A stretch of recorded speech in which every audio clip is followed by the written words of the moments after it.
This video and its contents are for adult collectors. Hey guys, it's Bots Obsession here with another review, and today we're going to be taking a look at Cybertron Hot Shot. Not the new one, the original one. I actually got a box of stuff from a friend of mine. This was in there, and I figured since it's been a little bit and I am working on a few other scripts, we could sit down and take a look at this figure, especially since it's getting a new one. Now, he did not include the original Cyber Key, but he did include the Override Cyber Key. So let's just talk about the gimmick real quick, because it does have it. Its gimmick is these pop-out spoilers. Kind of makes it look real Hot Rod-esque. I've always thought that this would have made a really cool Hot Rod. And I guess there's the red Excellion version that does actually look like Hot Rod as well. Other accessories, it does have a firing missile launcher, which just tabs in up here. So we'll set that off to the side, and let's look at this vehicle. It has this really nice blue and yellow with trans orange, yellow, green pieces. Looks really cool. Nice painted and pinned wheels. Also has these kind of dark blue, dark metallic blue accents all around it. It is pretty nice. You flip it underneath though, and there's nothing, you know, special down here. You're gonna know what happens in terms of transformation, but there is some pretty nice details. The Autobot symbol has been touched up. Some nice paint right here, nice paint on the chest, yellow right there, and again, like, this even looks like Hot Rod's legs. Like, it makes me think that either someone was really looking at Hot Rod when they made this, or someone was really into Hot Rod when designing this. Like the yellow back here, the back, no real paint back there, but yeah, that's really it. Does roll fairly well. Let's compare. Let's see, what do we got on the desk today to size this up with? We have Mini Yellow Splendid, which, yes, we will talk about that at some point. I have my usual suspects of Reveal the Shield Jazz. We also have a version of the Skids mold. And do we have Goldbug? Is he still up here? Oh no, I can't find... Oh, I found him. There we go. And Goldbug. Oh, of course. Hang on. Wait. We can't forget the guy. Where is he? Can't forget the boy. And Machine Wars Waste. There we go. Wouldn't be one of mine without him. Okay.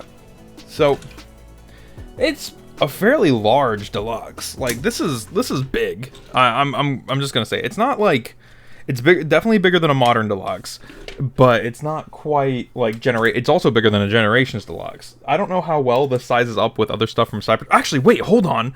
I could actually see how well this sizes up with stuff from Cybertron, because I actually have one other Cybertron deluxe. Real quick, this is Deathstar R Us as a keychain. This is it on a lanyard.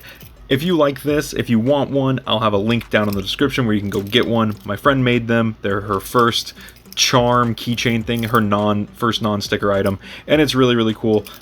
Go get yourself one. They're super neat. Well, he's in robot mode, so we'll look at it whenever we get there. Let's talk transformation. This thing has a notoriously simple transformation. It looks like the Legacy one follows suit.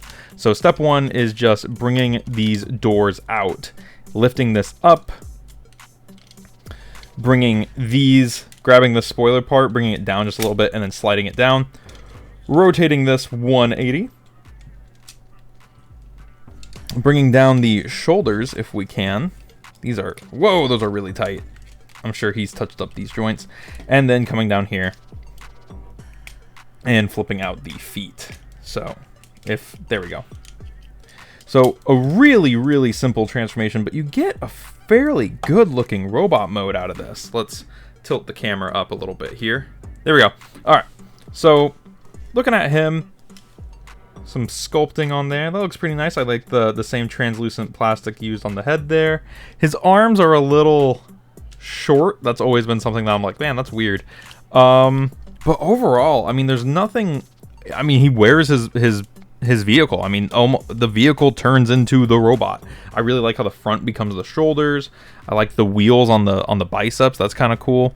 And then he just uses the bottom section as his legs. Like, there's nothing special going on there. The backpack isn't even really that intrusive. This part gets out of the way, meaning that, like, he has a full suite of articulation back there. And for, what is this, 2005, 2006, this guy has some pretty solid, articulation. He has a ball joint, not a ball joint, he has a swivel at the head. He has swivels at the arm. His arms can go I'm going to use this arm because it's a little looser. This arm can go up and down. It can't really go out unless you do it like that. It can go in a little bit. He has a ball joint at the elbow. He does not have a waist swivel. He has ball jointed hips that can go forward that far. They can go back pretty far. They can go not really out. He gets a 90 degree at the knee and nothing below that. No swivel, nothing.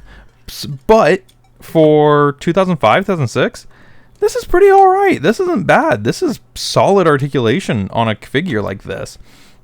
Let's kind of compare him to the only other Cybertron Deluxe that I actually own. And that is Cannonball. So this is based on Red Alert, who I believe these guys are about the same size. And you can see that this guy's just big. He's just a tall deluxe. And it's probably because he's so simple that they were able to make him this large. And he's hefty. Like this has weight to it. Like, ooh, is Galaxy Shuttle lighter? No, I'd say they're about the same. Let me switch hands. I should really get a scale. Galaxy Shuttle might be a little heavier. Which is good. I think he should be, but it's one of those things where it's like, yeah, this plastic is dense. This is some dense plastic right here. For other sizing, since we had Galaxy Shuttle here, let's bring in Galaxy Shuttle again. You can see he's almost the same size as Galaxy Shuttle. We also have, just on hand, we have Sandstorm. That's fun. We have, of course, Machine Wars Hoist. I have Power of the Primes, Stepper Ricochet. I have another deluxe. This is the DK Breaker with my head, link in the description. And then we got Shattershock, and we got Laserfire.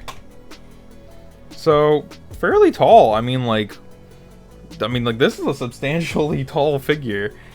And I'm kind of impressed by how big it is.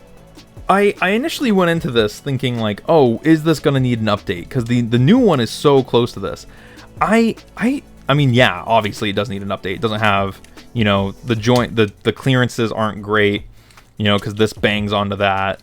The tolerances right here are really, really tight. He doesn't have a thigh swivel. The legs can't really go out. The arms can't really go out. There's stuff on here that's like, you know, that obviously could be improved. And I think the Legacy one has. The Legacy one definitely looks like it has improved it, while still just being this. It is effectively this toy, but with universal hips and a waist swivel and new joints and fixed proportions. That's all it is. It's just this is draft 1. This is probably draft like 12, honestly. And then the new one is the 2.0. That's really all it comes down to. I mean, it looks great. It looks like this. It's probably more in scale with your other Cybertron stuff. So depending what you want to do, that Legacy one might even fit better onto your shelf than this one does.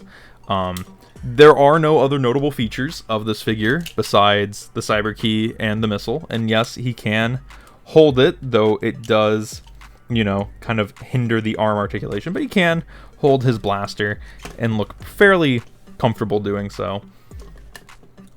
Is this a good toy? I actually think that if it was 2005, 2006, I think this is a great figure. I can see why people really like the breakaway version of this. I think this is a fantastic mold. But I think the Legacy one definitely is a upgrade. I think that one is going to be the one a lot of people go for over this. So like if you're thinking like, oh, which Hot Shot's better? I mean, yeah, by a mile it's going to be the Legacy one. This one though is still pretty fun. It's always fun to go back and look at where a character came from, especially when it's a character like Hot Shot, who I don't think has had a new figure of this style since this figure. I think this is really it for him. So with that said, thank you guys for watching. Let me know what you thought about this in the comments below. Let me know if you prefer this style of review where I kind of just sit and talk and point and shoot, or if you like my more edited style. But with that said, YouTube thinks you'll like this video, and I'll see you in the next one. Thanks for watching.